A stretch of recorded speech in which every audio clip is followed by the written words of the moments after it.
hope you guys are doing really, really well. Thank you so much for being here. So today we're looking at Capricorn placements and we're seeing what is going to be going on in the month of November. Placements equals Sun, Moon, Rising, Mercury, Venus, Mars, or North Node with my reading. So make sure you check out your other placements if you want to get a bigger picture or fuller picture of what's going to be going on for you this month. As you see, we do have two options here. These are going to be our details piles. So these are where the pick a card point of the reading comes in. It's not a big part of the reading, so whoever wants to timestamp these for me when we get to it, I will pin your comment, and I appreciate you have all my love and support. But again, it is not a big part of the reading, so that is why I'm not doing timestamps. I would love though to pin one of your all's comments because I love to see you guys comment. Make sure you leave me a comment. Let me know what's up, what's going on with you. Let me know, what you think this month is gonna be looking like for you, what happened in October, all that good stuff. And if you are a subscriber, I appreciate you all so much. We're gonna dive on into this reading. Before I begin, real quick, click that description box so you can check out the areas to find me online other than here if you're wanting to follow my content. If you want to book a reading with me, 1111 Witchy Babe. And if you want to get the extended version of this reading, which is on Patreon, you can head on over there now and listen to it. I'll be taking a look at your love life. I'll be taking a look at a no communications update, your finances, career, health, all that good stuff. So head on over to Patreon if you want to join us there. Let's begin. We have Mercury coming out. Let's scoot these down further. And we have the 12th house coming out. Okay. So the month of November could definitely be a space where you're feeling your vision is a little bit clouded. I can definitely see that with some of these other cards here. We have out trick-or-treating and we have lantern. So the combination of these cards shows that there's a situation going on and you're not really sure how to perceive it. It seems like when you look at it directly, it's really might be negative or it might be really positive. It's like one of the extremes. However, you're not really feeling that situation out. You're just basing it on what you see, on what you think. But you're not tapping into your intuition. You're not tapping into your clairsentience, which comes up with this card. So some of you may be clairsentient or may be working on that. And you're just judging the book by the cover. And you need to be really careful with that. So let's go on and see what else we have here. True love. This might be about a relationship.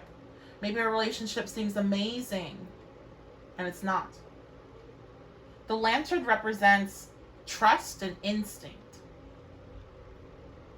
I feel like for all of you listening to this is hitting you like a ton of bricks because that's what it feels like right now for me, and I have no reason to feel like that. So I feel like this is going to hit your stomach. If it resonates, it's going to hit it hard because it's like, damn, she's verbalizing what I've been feeling but trying to suppress and trying to push away. But it's okay. We all go through this. Out trick-or-treating, that energy reminds you this moment is happening not because you're being punished, not because you can't have the things you want, or not because you're being shown how you're too fearful to get anything that you truly desire. Because again, this could be something that you're really afraid of, that there's nothing to be afraid of. It's the extremes with this energy. Don't judge a book by its cover. If you're judging based solely off what you see, how are you feeling about it? What does your intuition say? So, like I said, this could be a relationship that either one, you're too afraid of, or two, you think is amazing.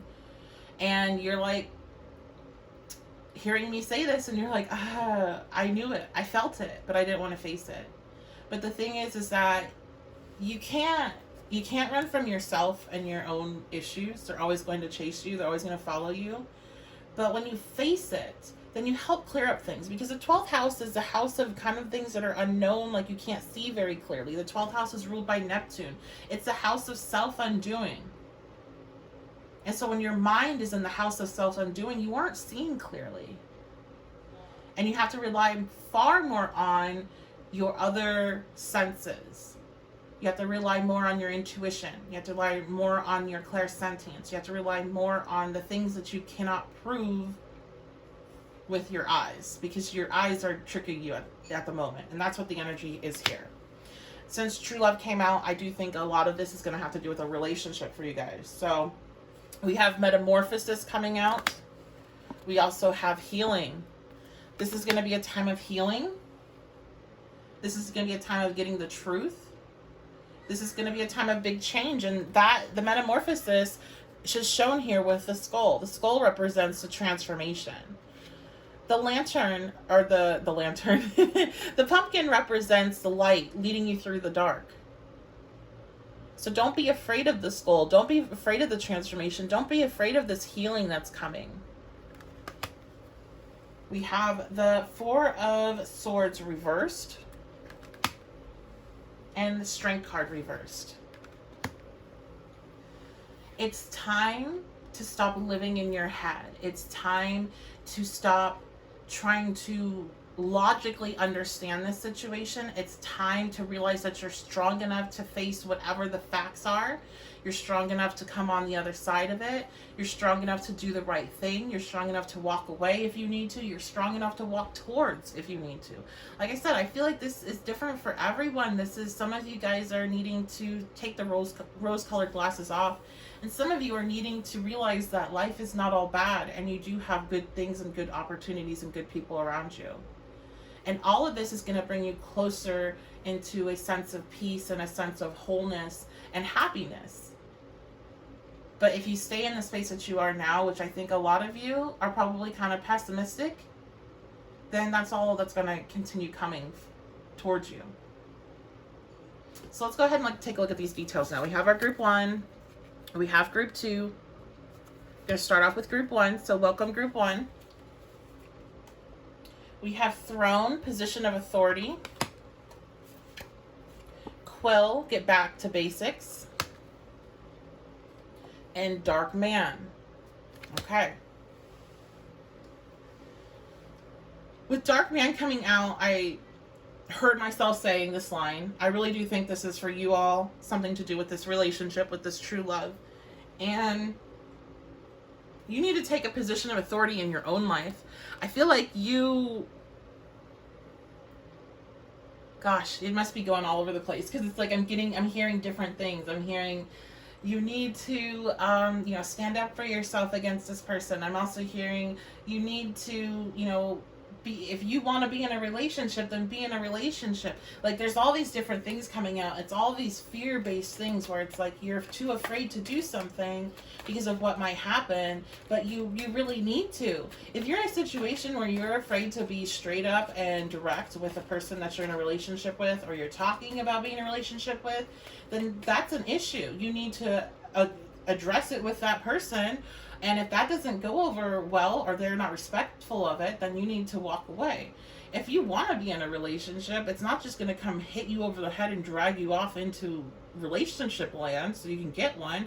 You have to actually take action. You have to do something. So this is a call to, hey, if this is what you want, then step into a position of authority of your life and do the things that you need to do to make it happen. You have to meet people. You have to talk to people. You have to, get to know different people. And with the card right here about don't judge a book by its cover, you have to be open to meeting different people that maybe you wouldn't have been open to before. Maybe you would have judged them based on their appearance. And your soulmate could be in the form of an appearance that you would never suspect. So you don't want to be judgmental based on what somebody looks like. It really is getting back to basics. Don't judge people based on what they look like. And you could be really surprised. Let's get some further clarification here. Further messages. We have destruction coming out.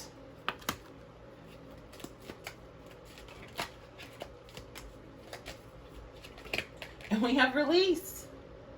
Yes. You're going through like a massive purge where you are seeing whatever it is in this situation that you need to address and fix, and destroying that. Destroying the negative aspects, destroying the part of you that's like, okay, I'm not going to stand it. I'm not going to sit here and bring this up in to this person because I know it's not going to go over well. I'll just do what they want. I don't want them to leave me. I'm so afraid of that. What if they do this? What if they don't, It's getting rid of that, and it's standing up for yourself. It's stepping into your own authority. And if it's you preventing yourself from finding the type of connection and love that you're wanting because you're too fearful of what might happen, it's you destroying that fear aspect of yourself and realizing that if I want something, I have to take a risk in order to get it. So this is a really big time of release, and realizations. And while you go through it, it could be difficult at times. 12th house energy is not easy. When I see the strength reverse, I know that's not easy. All this energy about this light leading you through this darkness indicates that it's not easy. But you're going to be fine. You've been through worse, and this really is pushing you into a space that you're wanting to be in. Especially for my single people out there that are looking for love and have been really resistant to do so, you're going to be feeling that motivation more. Now, we do have Mars going direct on the 14th, so that this could be a part of that. Maybe you're going to be feeling a lot more energy to look out for that. I'm not saying like to search for someone or to go after someone in particular, but you have to be open to it for it to be plop into your life anyway. You can't be like hiding out in your room and never speaking to people. That's not going to work unless you expect them to come barreling down your door, which, maybe, but okay. So that's going to be your reading, guys. I hope you all have a fantastic November. And I appreciate you so very much. I will be doing an extensive look at your love and relationships in the extended version of this reading on my Patreon. So I do hope to see you over there if you'd like to get those details. And I will see you all very soon. Okay, group 2, let's go ahead and tap in on you. So let's see what details are here. Shield, you need to defend yourself. Feather, someone you know is undependable and insincere. Barrel, you feel something is lacking in your life, perhaps love, money, or goals. Wow, so that's some heavy energy, guys. So,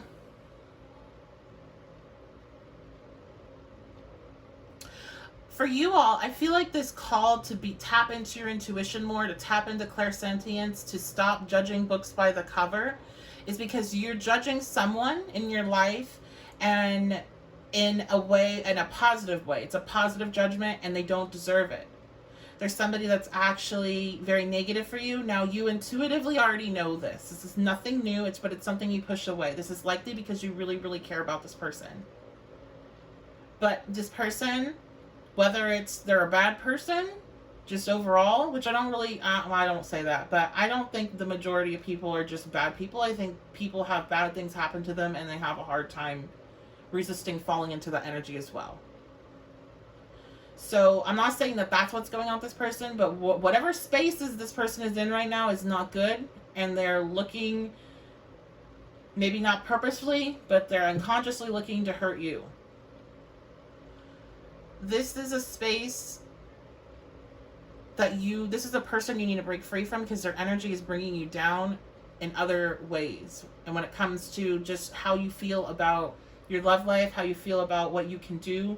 So I feel like this person has to be pretty close to you. This could be a family member. This could be like a best friend. This could be a partner. They try to keep you in a small box is what I'm seeing. When that barrel card came out, I kept seeing these different boxes being built up in different shapes and stuff. And it's like they're trying to fit you in a box, keep you in a certain space. And the tea I'm getting on that is because they're doing it because they feel like it's a way that they can always like maintain a connection with you. If you grow too much, if you go too far, maybe you won't want to be around them. Maybe you'll run away from them. So they have like some abandonment issues. But it's hurting you.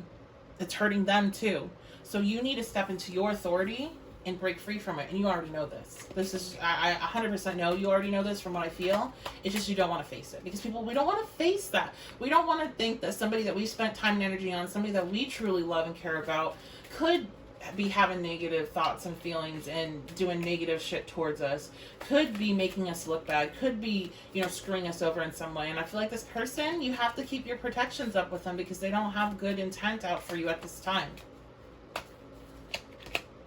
Self-worth. You have to realize your self-worth in order to see this, though. And I feel like the reason why you know this is because this person says stuff to you where you're like, what? Like, what are you saying? And they're like, no, I didn't mean like that. Like, and there's been too many times where it's been like, they make you feel bad about yourself. That's not a friend. That's not a partner. That's not a good family member.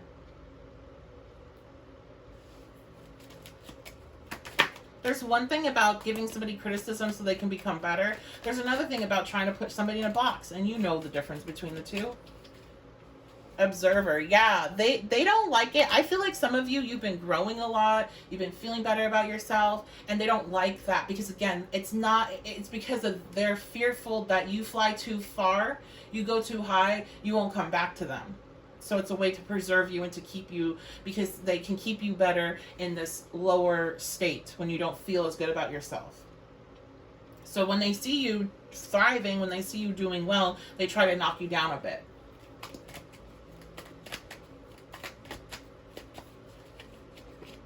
Solitude, yeah. So you know what? You need to, I think this is going to be very difficult for you. You need to get some time away from this person. You need to put up some pretty severe boundaries for at least temporary. I'm not saying forever. And you need some time to go within and heal from that.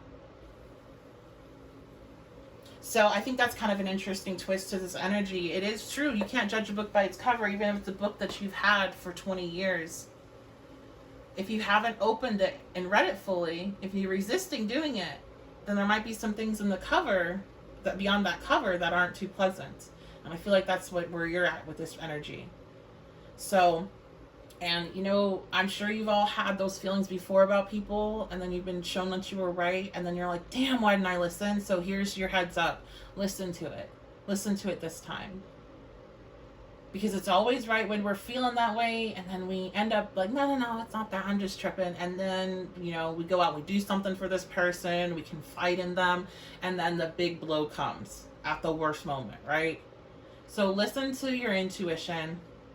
Use me as and remember, Stephanie said this too, and don't have to go through that experience. And again, it's not forever. It's just for now that this person has the work they got to do. And you might be acting as a trigger for them to do that work. Okay, so that is going to be your reading group 2. I hope you all have a fantastic day. I'll be doing the extended version of this reading on my Patreon, so I do hope to see you there.